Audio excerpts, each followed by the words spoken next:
Hey everyone, so I finished my next chapter for my John Maxwell, and today I'm focusing on the law of connection. So with the law of connection, John Maxwell always says that people don't care how much you know until they know how much you care. And that's true of us as well. If we're coming into Canada as immigrants, we don't care how much people know until we know how much people care about us. And if we feel that people don't care about us and they're going to tell us, oh, well, we don't need you here, we don't care if you've got good qualifications, many people are going to leave and go back if they have a choice. It's on all our news. If you watch our news in Canada, it is on the news there. A lot of people are saying we're not even earning enough to pay our rent, so why should we stay here? We're going to go back. Things are hard in our country, but we've got people around us who care about us, who are going to help us, and there's no point us staying here. So for us who are already here in Canada, we're trying to help people, we're trying to get people to stay, and we're trying to create good lives for ourselves, because things are really bad. Believe you me, they are bad. Food bank usage is up. People can't pay their rent. People can't afford, like when you're going for interviews and things, people want you to be dressed up. They want you to look nice. How are you going to afford all of those things if you can't even pay for the basics?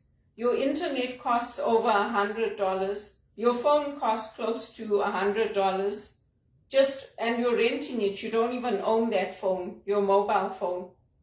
So it's very hard, and for those of us who are working at home, your company is not covering that cost. They're not giving you anything towards your phone or your internet or your electricity costs, whereas if you were working in the office, the company would be covering all that. So there's pros and cons to everything, and people need to know that we're cared about. Especially for us who are coming in as immigrants, who have left everything behind, or we've been pushed out of our countries because of political upheaval, and we're coming here as skilled workers, it becomes very disheartening. And the Bible does tell us that hope deferred makes the heart grow sick. But we have to carry on, and we have to keep persevering in our prayer, in what we're doing to be creative, in upgrading our skills. We have to care about our own lives and our own well-being so that we will get to that place where we are earning the money we want to make, where we can buy cars, we can buy homes. And I agree with people that are leaving, because if they are getting better opportunities somewhere else, they should be able to take them and go. I also wouldn't stay here. If I got a good job offer somewhere else, I would take it and I would leave. So unfortunately, that's the way it is, but we have to learn from these principles. And there's two powerful examples that John Maxwell gives in this. The first one is when 9/11 happened and the towers fell and they were attacked. There were attacks in America. And George Bush went there, and immediately that lifted the spirits of the country, because people felt that our leader's here and he cares and he's come to see us. It's the same thing. We can do that in our own families.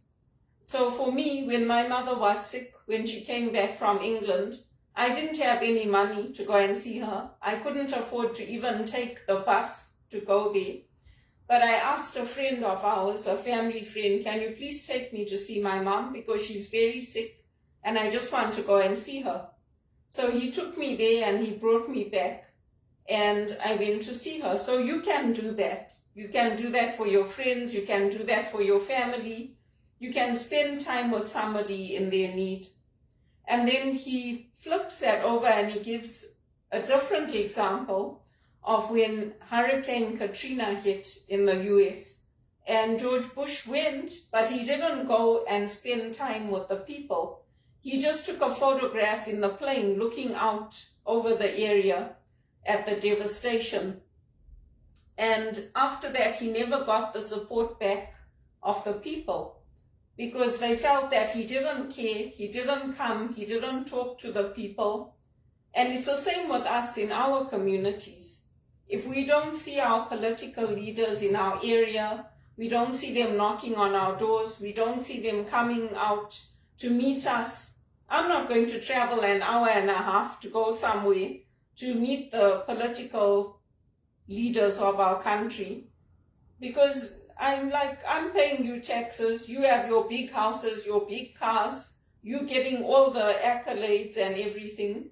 So if you want our vote, you come to us. You come and meet us, because I'm not going to vote for somebody that's not going to take the time for me as an individual to find out my needs, what I'm going through, what I'm doing. And why should I? There's no need for me to do it. And you can say, oh, well, you're just one person. Yes, but that one vote could be the difference between somebody winning an election and somebody losing the election. So that one vote is important. Your vote is just as important as my vote and the decision that you decide to make with it. So those are the two examples that he gives in this book. And it's always about the heart coming first, about the emotions coming first. Now, if you come from a culture like mine, where I grew up in Rhodesia, present-day Zimbabwe, that is true, but also we were taught how to think. So we were taught to focus on the thinking, on the logic, on why we had to do things. It wasn't such an emotive culture. And that's why I was saying when I wrote a piece on the difference in how spirituality is approached between Africa and North America. So in Africa, you are always whole. You are always loved as a person. It doesn't matter if you are hurt or if you are hurting or if you are having problems. The door is always open and you're always welcome. When our troops came home from the war, many of them came home wounded. Many of them came home having lost limbs. We saw people coming home in body bags.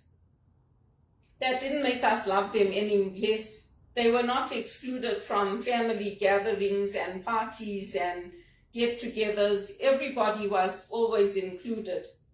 Whereas here, there's this notion that, oh, if you haven't gone through it, you are not humble. So if you're not a parent, you don't know, you don't understand what parents go through. If you haven't lost a limb, you don't understand what that person has gone through. And to some extent, that's true. But in another way, it's not true, because you can still have empathy, you can still have compassion. We live very different lives in Africa compared to here. Everybody's included in our parties, whether you're single or married or you're a widow or a widower, everybody's included. Whereas here, it's more about the nuclear family and what that person wants. So if there's a husband and wife, what the couple wants, they'll do that. And if they want to leave somebody out, they'll leave them out without thinking about how they feel or their emotions. They'll just leave that person out. And you just have to deal with it. And the same thing happens with me. Sometimes relatives are coming after many, many years, and I'll invite them and I'll say, why don't you come? Because you're coming after a long time. And they're like, oh, not this time. So I just have to deal with that, because as far as they're concerned, they're in control of their lives, and I'm the single one, so I have to deal with it. So it's a very different way of thinking. If you are not prepared for that, it can be very hurtful. It can be devastating, but I'm so used to it now. I'm just like, okay, you don't want to come, don't come. I mean, that's not how family operates in Zimbabwe, but this is not Zimbabwe.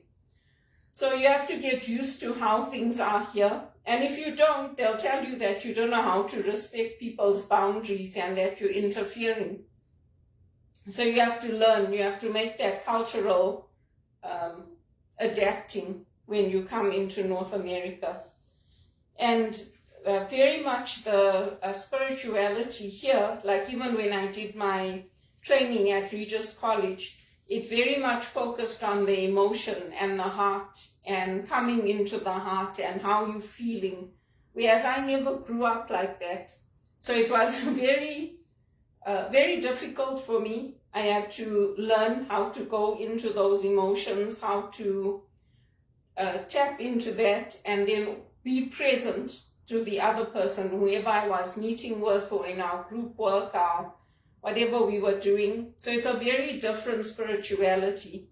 The spirituality in Africa, you'll find, is very joyful. It's very inclusive. And now it's changed a lot. Even when I went back 5 years ago, the church attendance has gone down and they're not getting as many people as they used to. But I think that's also part of the shift of what's happening and the changes that are coming in. But these are some of the things that we have to get used to, and we have to adapt as migrants in Canada. And you'll find that once you make that connection, once people know that you care, once people know that you are interested in them, you'll find your organization will change and it will get better for everybody. And you can see it even if you look at some of the actors, the actresses, the singers.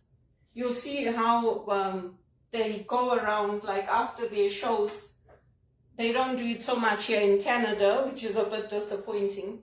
But if you go to the US, you'll see that the artists will come to the front of the stage and people will put their hands out and then they'll touch their hands.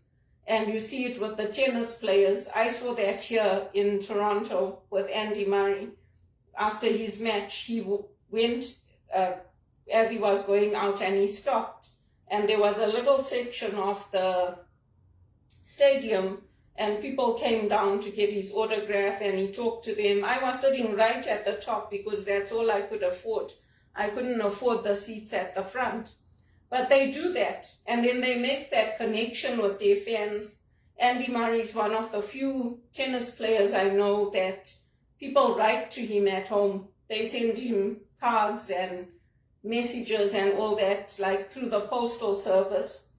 I've asked for that for some of the other players, but I don't get it. So the players I like don't do that. And Andy's one of them that I like. So it's just different. Like if you make that connection with people, you'll find that people make that connection with you and then things change from there. You can see it with other artists, the artists from the 60s. Elvis Presley used to do that. There's videos of him where he used to go in the hotels he was staying in, where he's walking through the back where the people are cooking and the kitchen area and all that, and he's making eye contact with people, he's waving at them. So he didn't put himself on a pedestal and say, yeah, I'm the king of rock and roll and you are just nothing. And that's the connection that I'm talking about. So for us as migrants, people don't always treat us that way. They treat us horribly. We have poor experiences, we have bad experiences. They talk about our accents, they talk about how we dress, everything you get put down in every way. But we have to keep that faith in ourselves and we have to persevere, because if we have been successful in the third world countries where we have less resources than we have now, surely we can be successful here when we've educated ourselves and we've accomplished what other people who are born here accomplish. And it's 10 times as hard for us if we're visible minorities. If you've grown up without your father, that's another step back. If you're a visible minority, that's another step back. If you grew up in the third world, that's another step back.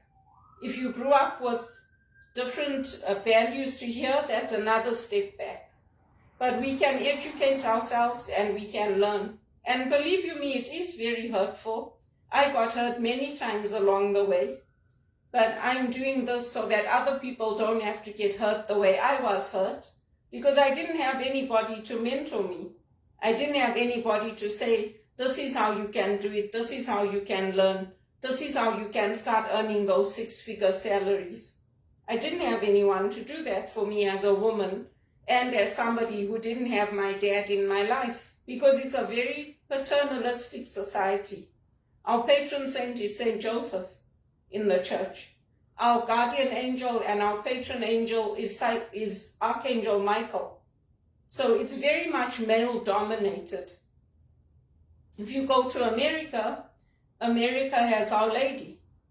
It's Our Lady of Guadalupe or Our Lady of the Snows. They have different icons and different protection that the countries are under. So that's also important in spirituality. And when we look at our journeys and we incorporate our faith journeys into our work, because yes, we can be compassionate and show empathy for others, but others must also be able to show that to us.